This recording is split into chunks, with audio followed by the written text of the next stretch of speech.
guys, welcome back to another video. Today I want to talk about skin, my skin journey, the troublesome teenage years into my 20s and all that stuff. And I thought I'd share some of my tips, things that I've kind of discovered about my skin and, share that with you.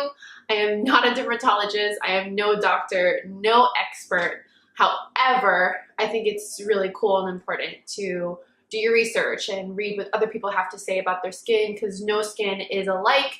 So I kind of want to start out with kind of a quick journey of my skin, where I'm at now, the things that I've discovered or changed in my routine as I've gotten older and older, and also share with you some of the products that I use. So let's turn back time to about 12, 13, when all the teenagers or preteens had pretty bumpy faces.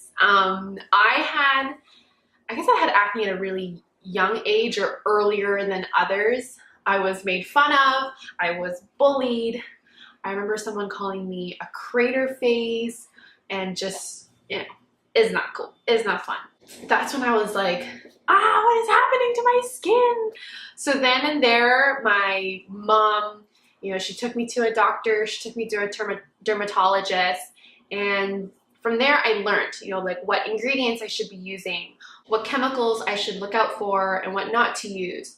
Diet, I was drinking at the time, I would drink a lot of milk or have a glass of milk in the morning and maybe have one in the afternoon with like a snack, and so too much dairy, too much cheese. So I learned a little bit, and as I got older, near the end of high school, my skin really started to kind of calm down, I guess, but I still had bumps and I still had white heads and like kind of like those like little bumps under the skin that weren't ready to like pop or come out yet. And so from there, I gained a love for makeup and obviously fashion, and I was into how I looked like any other girl. So I learned different tricks in terms of makeup to kind of cover that in my skin. And I was pretty good with the skincare products, but I always had the little bumps, the whiteheads, the oily T-zone, pretty enlarged pores, and scars. Because when you're a teenager, you want to get rid of that stuff. So I do have a bunch of scars, some darker, some have gone away, just little things that when you don't wear makeup, you definitely see those. So in my 20s, again, it was just okay. I was super into working out, so I ate cleaner, drank lots and lots of water, and it was okay. And when I turned 25, like literally, so this was my birthday's in February, so January, February, my skin just went cray cray.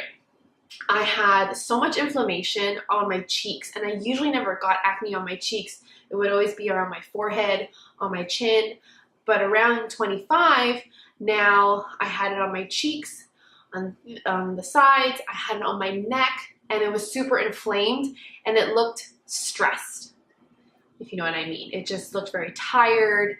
It was weird, but I didn't really change much in my routine except for the one or two products maybe. I still was working out a lot. I still drank a lot of water.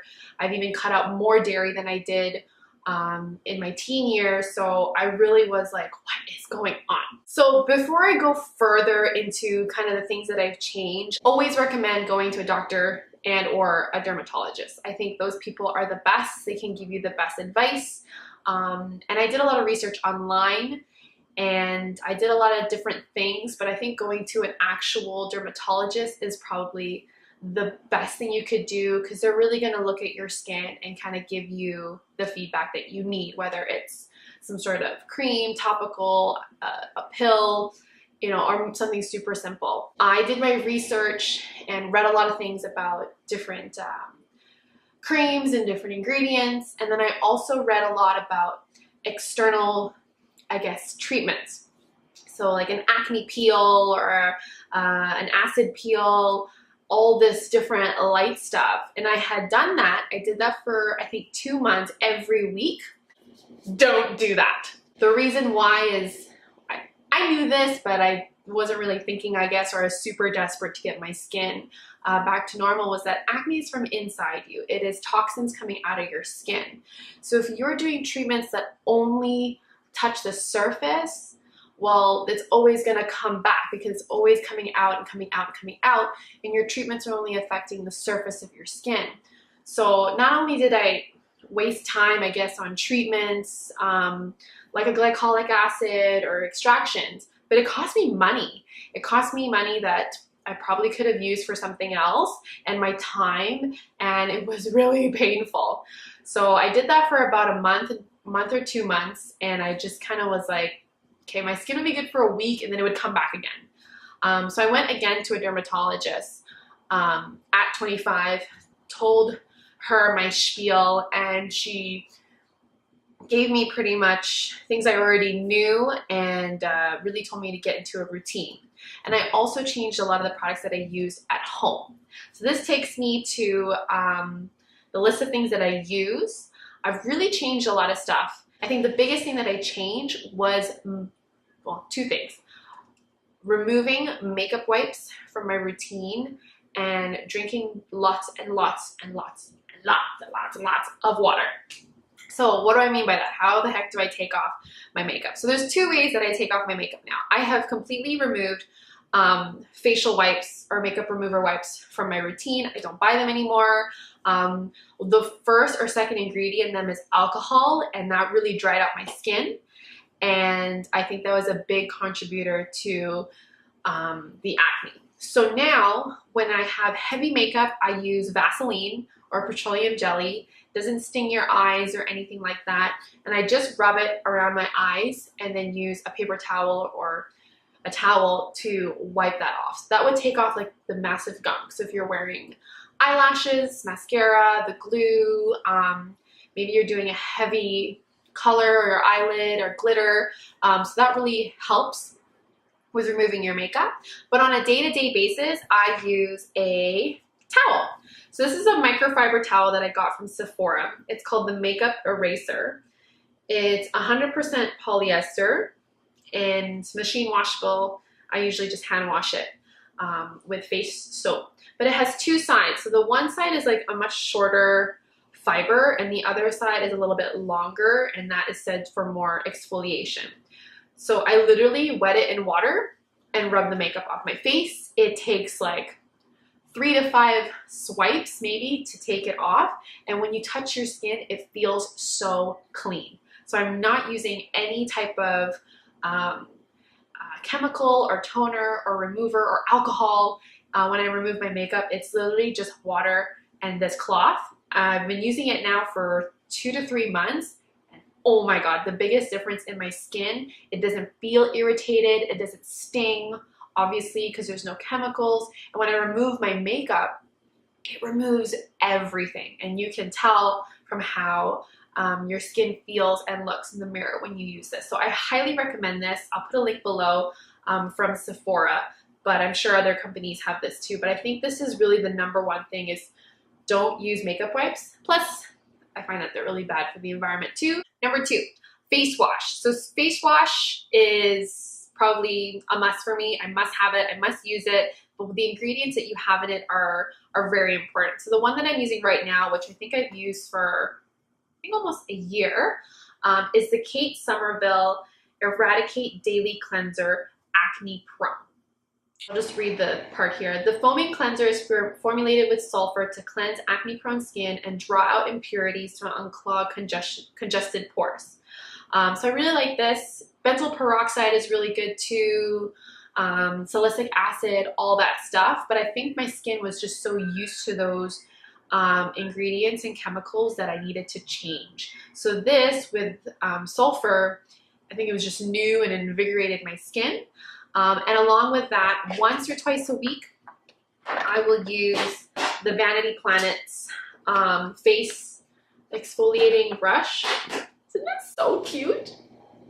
So cute. So I'll put the link below, and I think I have a coupon code as well. So this guy is really cool. It comes with this here and 3 different types of heads. So you have the silicone head, which is you can use every day. And then I also have a brush head, and I think it comes with a more intense one where I think they say only use once a week. I only use this maybe 2-3 times a week. I try not to use it every day because I really don't think you need to. But what's nice is that you stick it on, it's battery powered, so great for traveling. I put a little bit of my face wash on there and then all around your skin. It takes away the dead skin cells. It really promotes the blood flow in your skin, so it releases or it takes away the inflammation underneath, gets rid of all the impurities, your makeup, blah, blah, blah. So I really, really, really love this. And again, I only use it 2 to 3 times a week. I wouldn't use it every day because you don't want to irritate the skin. I think the important note here is you don't want to do something too much. And then I use obviously a face moisturizer. I only moisturize my skin once a day. I usually don't at night. I think you should. However, I just felt maybe it was just too much products on my face. So I really try to stay away from putting too much when I sleep and making sure I go to bed with a clean face. But the moisturizer that I do use is from Juice Beauty. It's the oil-free moisturizer. And well, I'm almost done. But I honestly bought this kind of out of whim. I was in a Sephora, I looked around, went online, I had a coupon code, so hey, I'm gonna try this. And so far so good. Nothing really crazy. It's, what does it say here? It's organic, it's great for blemishes, use it every morning and night, so far so good. Now, for treatments, I love using different treatments, face masks, pore strips, blah, blah, blah. But again, the biggest thing is don't do this all the time. So I'm gonna kind of share with you my top favorites right now, and maybe I do these once a week, and not all of them, like I'll do one of them once a week. So maybe each product once a month. So the biggest one is face masks. I have 2 different face masks that I love right now. One's from Pythamer, which is a thirst relief hydrating mask. It's pretty much a white cream that you put on your face and your skin absorbs the moisture, the H2O. I kind of keep that on for 10 minutes and then wash it off. So that's really great if your skin is feeling super dry. Another mask that I love is the Glam Glow Super Mud. This is kind of the, I guess, like a sampler that Sephora gives. And I've received tons of these, which is why I still haven't bought the big one. This is awesome. Really great for inflamed skin. So it really reduces the redness and it makes your skin feel so detoxified. It's a little bit tingly when you put it on, not gonna lie. I use a flat like foundation brush or makeup brush, obviously a clean one, and put that all over my face. And again, I wait till it's hard and you can't smile, and then wash it off after 10-15 minutes. This really does the trick for inflamed skin. So if that's something that you're going through, Glam Glow Super Mud is the way to go. And lastly, the 2 kind of spot treatments that I use. I have the Clean and Clear Advantage Acne Spot Treatment.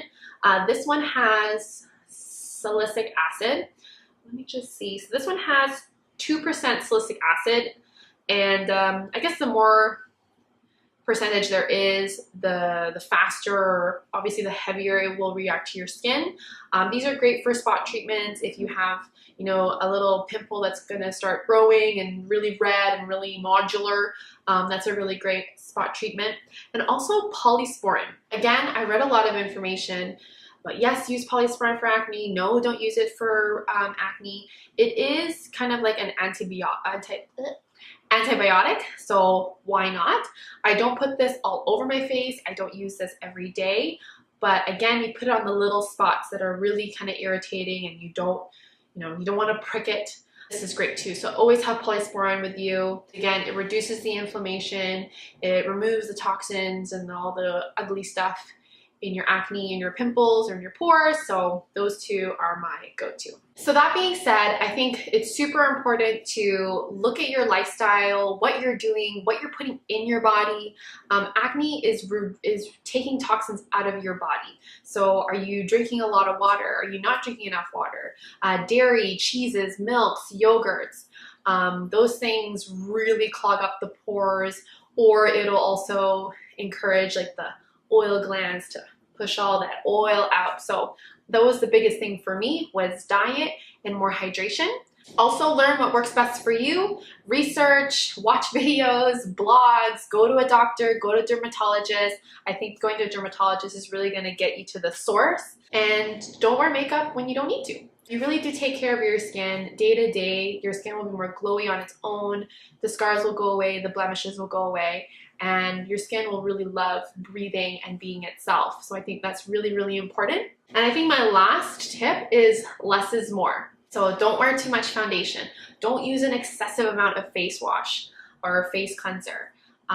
Makeup wipes, you don't need to use makeups every day.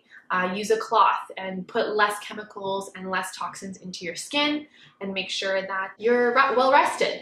And with lots of water, lots of sleep, lots of good nutrients going into your body, your skin will love that too. So that's pretty much it for me. Those are my skin care routine, products, review, acne journey. I hope you really enjoyed this video, and I hope you took away something from it. And if you don't already follow me, subscribe to me, and thanks for the love.